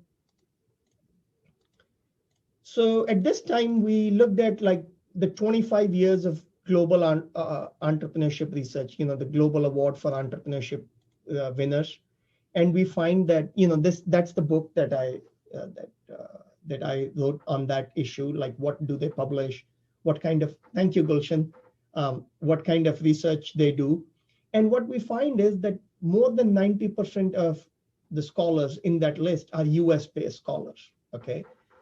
Now, in the book, I raised the question of, does it matter? In some ways, I think it matters a lot, right? Because that means, as Dr. Singh was saying, sort of that worldview of looking at entrepreneurship is what dominates the conversation, the journals, and it matters. And also that means if you're an entrepreneurship scholar, let's say working in China or India or Iran or Turkey, it's much more difficult for you to be part of the conversation when 95% of the people who are part of that conversation and who sort of dominate that conversation are based in US schools. So at the same time, it also means that if those of you, like Dr. Javadian was saying, you're going to be in the US, next semester, once you get here, you need to start thinking about how can you be part of sort of those conversations so that you at least have a seat at the table when those conversations are happening. And the likelihood of being on the table, at the table, is much higher if you are in the US. Gartner wrote, Bill Gartner, and you heard about him a few minutes ago from Dr. Singh too. Bill Gartner wrote that in the 1990s, all academic research on entrepreneurship could easily be read within a couple of months. When I was writing this book, that was not the case at all. Like entrepreneurship research is now scattered. Davidson in 2016 said when he was starting his career, it was possible to have the ambition to more or less know the literature, meaning the entire body of work on entrepreneurship across levels and disciplinary basis. Today, it's hard to even keep pace with one niche or two niche in the literature. Forget sort of having a bird's eye view of the whole literature. In the book, the example I use is entrepreneurial orientation research, EO. Remember I said really took off in the 1990s with Covin and Slev in 1989. In Brown, Davidson, and Wickland, when they published their 2001 paper, they found that they said no less than 12 EO studies. Like, look at the wording, right? We found several EO studies, no less than 12, okay, 2001. By 2019, it was 51. By 2013, it was 158. By 2021, 550. So that means a scholar that wants to contribute to the EO conversation today, I mean, there's 500 papers that they need to be able to make sense of before they can figure out what to write. So the literature is way more developed or scattered than it was. So as I move towards sort of the last 10 minutes of my presentation, I want to sort of finish off with some lessons. And the lesson number one is, it's not just EO research that has this virtual explosion in academic scholarship. This is in all areas of academic inquiry, okay, not just EO. In all other areas of entrepreneurship research, the same thing happened, okay? And even Gartner acknowledged that truly in-depth knowledge of academic scholarship is now beyond the readability of any one researcher. No matter how extensively you try, you cannot keep up with the ever-expanding literature in entrepreneurship spanning across several disciplinary boundaries. It's just virtually impossible today, okay? Because entrepreneurship research is not only being published in major journals like AMJ, SMJ, it's also getting published in the field journals, but also in sociology, psychology, urban studies. And so it's really, really impossible to keep track of of all that conversation. So as a result, what are you seeing? A growing popularity of review articles, including meta-analysis, SLRs, Biblio, and the like. I encourage my doctoral students when they say I'm interested in an X topic, I say do a review piece. That gives you an opportunity to get your hands around the literature. If I tell them to read 551 EO articles, they're not going to get read. I can give them a 1 year, with all the assistantship, I can give them 1 year off, and they'll come back to me and said, "Oh, professor, I was too busy, right? I didn't get it done." But if they're forced to write a review article, they'll make sense of the EO literature, or any other literature. So these days I'm working with a scholar, for example, from India on a review piece on crowdfunding. She was interested in crowdfunding, and I said, well, then let's do a review piece on crowdfunding. And I think what it's forcing her to do is understand sort of the complexities of the literature. And notice crowdfunding research is only about 10 years old. Before 2009, there was no crowdfunding. And today, it's a huge literature that, that needs to be read. I think it also means that the new generation of researchers need to specialize in particular areas sooner rather than later. I think the time when you could sort of graduate and say, I don't really know what I want to do. I know I want to do entrepreneurship, but not really sure what. I don't think that's going to cut it anymore. I think they need to start thinking what's going to be my area of specialization. And my advice to doctoral student is you need to have two main research areas. One that is established, where you can make a contribution, like let's say EO, but it could be any, right, established area. But you also need to have another area that is emerging and upcoming. Because notice, let's say EO research, right? I think it's very difficult for a new PhD student graduating today to be able to see as sort of the contributing member of EO conversation. It will take them several years to gain that reputation, right? Because there's 600 papers, there's several, the leading scholars of the field who started it, Tom Lumpkin, Jeff Coven, they are still active, right? So the likelihood that a PhD student today sort of has a seat at the table in that conversation, I think is very low. Can it happen? Yes, but the likelihood is low. So I think PhD students need to sort of also find an area that is emerging and upcoming where they can make their name, sort of where the senior scholars are not going. Machine learning, maybe artificial intelligence, big data, sort of where you can be the new conversation starter, if you will. I tell PhD students that, these days, of course, things have become more complicated, but you also have tools that we didn't have or that were not so pervasive in our times. So I think all journals today allow you to sign up for receiving the table of contents. I think all major journals. And I tell PhD students, you should be signed up to receive the table of contents for all the top 7 entrepreneurship journals and at least some of the major journals. Okay. And when you get that table of content email, at the minimum, spend 5 to 10 minutes skimming the titles and the abstracts so that you at least have some sense of the sort of the enormity of research, all the different conversations. I'm not saying read every paper. That's virtually impossible, as I said a slide ago, but at least skim the title and the abstract. I don't think that's too much to ask, to be honest, of PhD students and the young generation. I think all PhD students should be signed up for the entrepreneurship division or whatever division they are part of, so that they at least see what topics the scholars are discussing. Now, much of that is not helpful to you, to be honest, because they are talking, it's like if you go to the World Economic Forum, right? Let's say as a 25-year-old, you're going to be like, here I am trying to make my career, and here these people are worried about sort of how to save the planet, right? That's not your concern when you're 24, right? Your concern is how to make your career. So there's going to be a lot of sort of conversation on these forums that are sort of big picture, world-changing conversations. Don't be distracted by that, but focus on the conversations that are about opportunities to publish. And I encourage doc students to take every opportunity to publish. Book chapter, take it. Paper in a smaller journal, take it.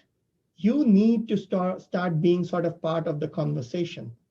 And given how difficult it is to break into the top journals, you have to take every good opportunity that comes your way. So that's sort of my advice to doctoral students. The other thing is, some doctoral students say, Professor, I want to do revolutionary work. I want to change the way the field thinks. I think the field is all wrong. And I sort of smile at that because I think I was that naive doctoral student too. And what I didn't realize is most research, that's not how it happens. You make small contributions over time, and you have to sort of learn how to extend the ongoing conversation rather than saying, I'm going to sort of take this big leap forward into the unknown. Now, some students say, well, Professor, that's what I want to do. And I remind them, with high risk, is there a chance you'll get high reward? Sure. But the likelihood is of high failure. So be prepared for that. Once you're prepared for that, then you want to take that risk. I mean, that's your call, I guess. That's what PhDs is about, right? We can't stop you or tell you what to do, or we shouldn't. But you need to be cognizant of sort of the drawback of that approach. A lot of PhD students, I believe, think I need to come up with a new idea. And I tell them, if it was so easy to come up with new ideas, I mean, wouldn't more people be just coming up with new ideas? I think students need to sort of have the humility to understand that research, you work as an apprentice to a scholar. And working as an apprentice means you go do what they tell you to do, and you learn. And then as you're learning, if the advisor is sort of constructive, if your mentor is sort of constructive, they will give you a seat at the table. They will tell you, they will give you prominence. They will give you like more opportunities to sort of be in the conversation.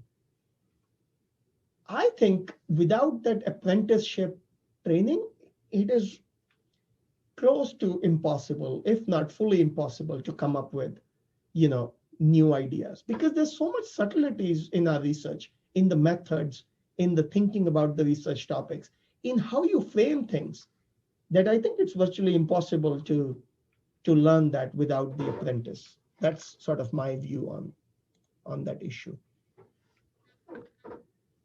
The next thing is, I tell doctoral students, you need to take your dissertation very, very seriously, because that is your best chance of publishing those 5 or 6 or 7% spaces that are for like top tier schools. Publishing from your dissertation is your best chance of like hitting that sweet spot. I'm not saying your dissertation has to be your life's best work. No. In fact, as a professor told me, if your life's best work is at the beginning of your career, what does it say about the rest of your career, right? So I agree with that. But when your dissertation comes out, like when you finish it, it should be cutting edge then. I remember Shaka Zara was telling me recently, he said, when he came on the market, he realized that his skills were already dated. And I think that happens to a lot of us because we don't think like the dissertation needs to be cutting edge when you come on the market. Now, Shaka Zara, as you know, did very well in his career, and he's now at the peak of the career. But that's not the typical person, and that's a very difficult path that he sort of took. So that's sort of my advice to PhD students. Your dissertation should not be something you get done. It should be something that is cutting edge when it comes out.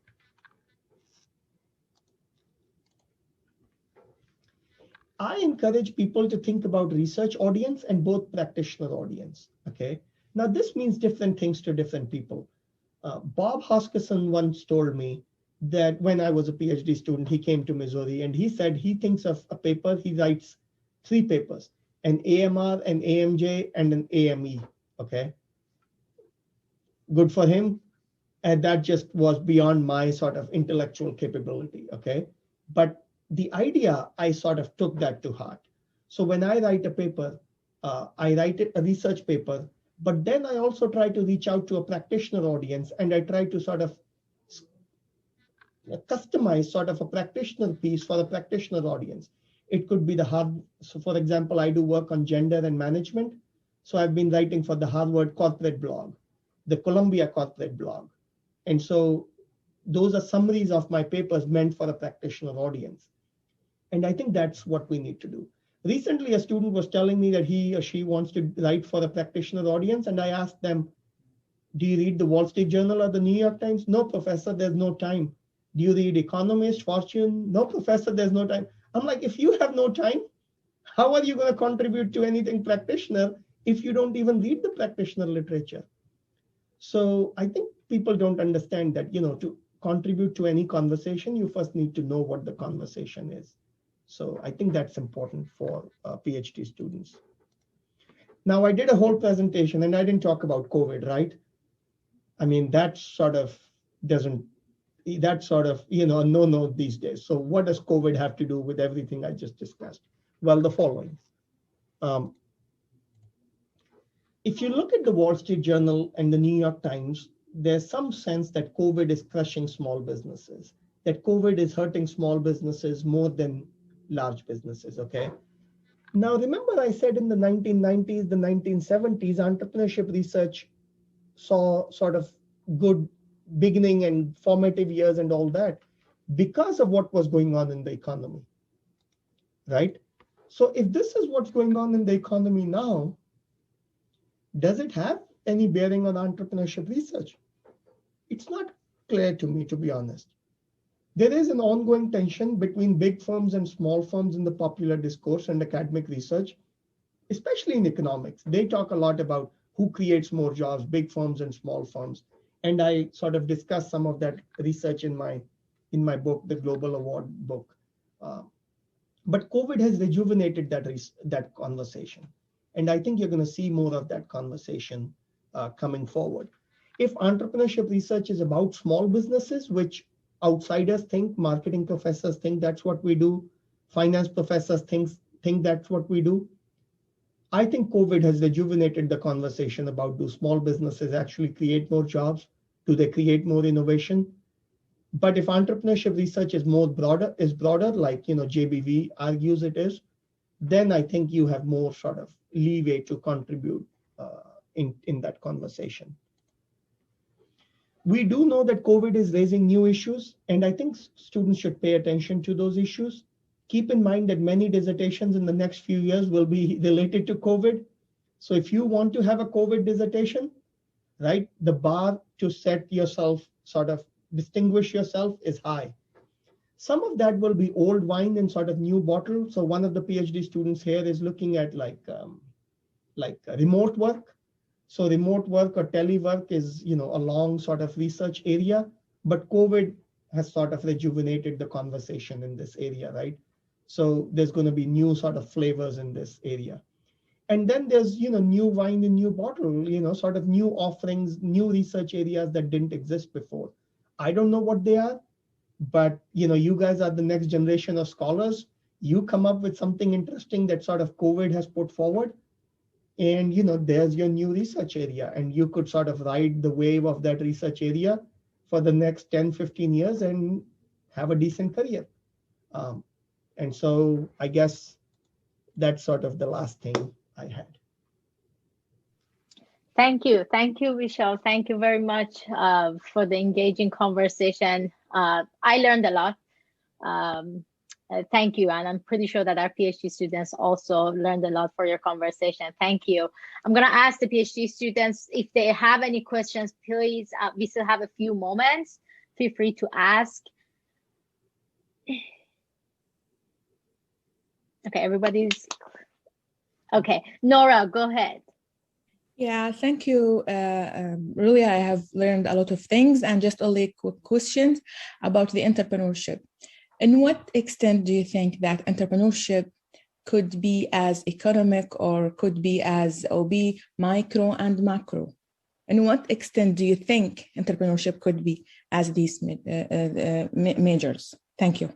Yeah, so I think there's scope on both sides, right? So first, let's be clear, what is micro, right? Micro is individual level, right? When you study individual level, that's micro. And among the top scholars, you saw Robert Barron was one I listed, and he's, micro, and he's OB entrepreneurship. So he used to be OB, then he came into entrepreneurship, and now he's retired. But I think there's a lot of sort of potential to contribute there. And I see some of the work that Golshan and I are doing sort of in gender as part of that OB conversation, OB entrepreneurship conversation.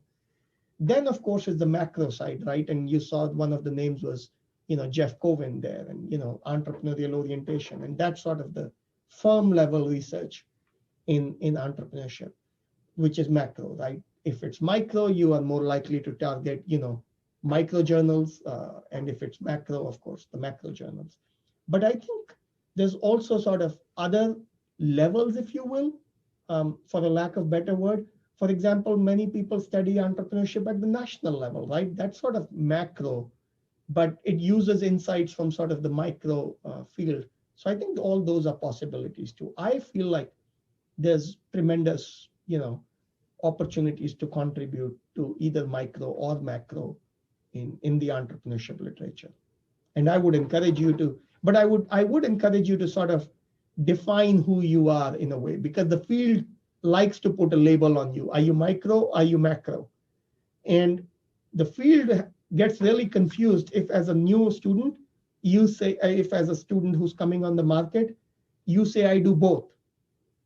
And the field gets really confused and doesn't know what to make of you. So I think you need to sort of, in my view, you need to sort of have an identity for yourself. Are you micro or macro? And then, of course, you can study whatever you want.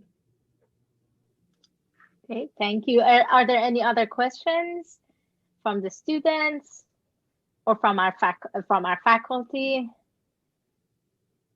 I do have a very quick question to ask you, Vishal. I know. Oh, Robbie, you go first. I'll go last. Dr. Ramani. Hi, Dr. Gupta. Thank you so much for this great presentation. Very informative. And I wanted to ask your opinion as somebody who's published in these top journals, both general management as well as entrepreneurship. You talked about these alternative approaches to entrepreneurship, whether it's from Hinduism or Islam, and how they conceptualize and think about entrepreneurship.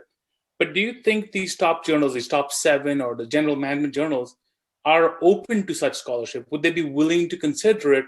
Or because these are all North America, Europe based, is it less likely to find favor and maybe not get into these journals? I think there's some resistance. I'll be completely honest. I think there's some resistance. For example, I'll give you an example. I do research with India, with Indian scholars, like using Indian data. And I cannot tell you how many times I get a response from a top journal asking me to talk about the caste system. The paper has nothing to do with the caste system. The paper is about entrepreneurship, and they want me to talk about the caste system. And I'm like, so every paper about US should talk about racism? I mean, but I mean, there's no one to say that to, right? So I think there's resistance. I think there's lack of open-mindedness. I think, but what's the solution, right? And in my view, sort of the solution is, as Dr. Singh also said, we publish every paper finds a home. So we try to find the best home for a paper. If it's not at AMJ, maybe at JBV. If not at JBV, then at JBE. If not at JBE, then at organization theory or whatever, right? I mean, or organization studies or wherever. I think unless some of us who think about these issues have a seat at the table, we are not going to be able to change the culture. And we are not going to have a seat at the table unless we try to publish that work. So that, Dr. Ramani, is sort of my view on that.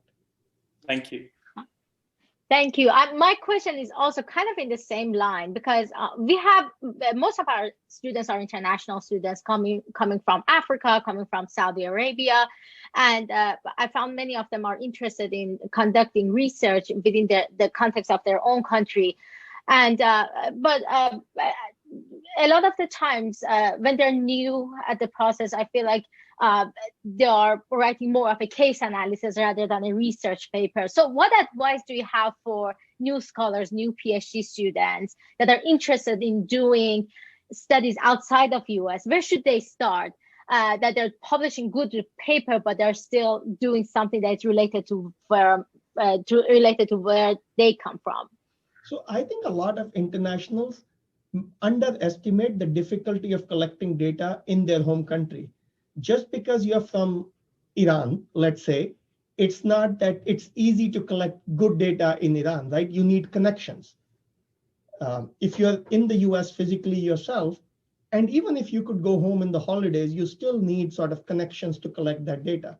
So the first thing is, I think you need to ask yourself, do you have the connections? The second question then becomes, even if you have the connections, what's their incentive to collect good data? Of course, you'll give them co-authorship, but that co-authorship means much less to them because their system may or may not value publications as much as your system does. Also, they may not realize that publications can take, I tell PhD students, anywhere from 2 to 5 years for a decent publication. 2 to 5, right? And do they have the patience to collect data and to collect repeated data? And maybe even after that, the paper doesn't get to a top journal, right? So I tell students, first be realistic. Ask yourself what your contacts are. The problem that you described, Gulshan, we face that problem too. They're trying to wean away students from thinking of case studies, or not even case studies, but case descriptions as research. I think that's a big challenge we face too. I tell students, you need to apprentice with a professor, ask them about a study, a reasonable study that you know is not going to get in a top journal, but that you can actually do in your country, collecting data. That in my view is the way to start. Gulshan, look at the Journal of International Entrepreneurship paper we have. It's not a top journal by any stretch, but I learned a lot about Iran through that study, right? And I think that's how you sort of learn about, the data collection, the research area. Just because you're from Saudi Arabia or India or Turkey or Iran doesn't mean you know much about your country. Believe me, because how would you know? You sort of took it for granted all the years you were growing up.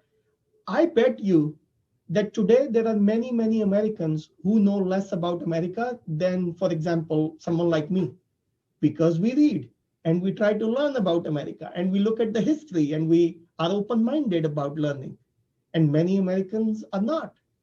So yeah, I think it's good to bring sort of that perspective from your country, but first you need to sort of become a reasonable expert on your country. Excellent, thank you. Dr. Singh, do you have any finishing thoughts?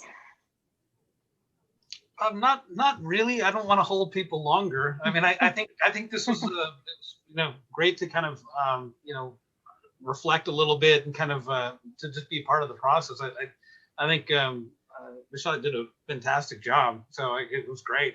I would say the only thing I'll sort of mention is there's a lot of like sort of niche areas that you can also find, like for example, like in minority entrepreneurship, like you're in gender studies, for example.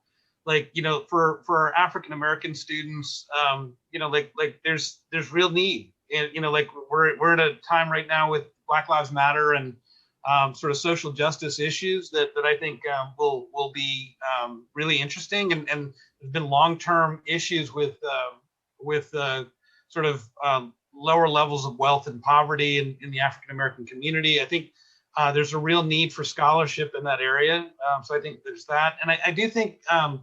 I think Vishal kind of got to this. I think there's a lot of need for new public policies, like, to support entrepreneurship, not just African American entrepreneurship, but just entrepreneurship in general. And there's a real sort of there's a few pieces that have come out. Hathaway and Litton talk about falling dynamism and sort of the and if you actually look at sort of self-employment numbers in the country, like 1970s were much higher than today, and like. We have all this new scholarship and research and everything else, and then we have fewer businesses being started. So it's kind of an interesting sort of dynamic.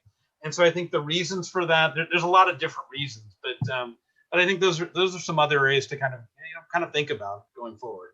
But that's what I thought it was a great presentation. I really enjoyed it. Thank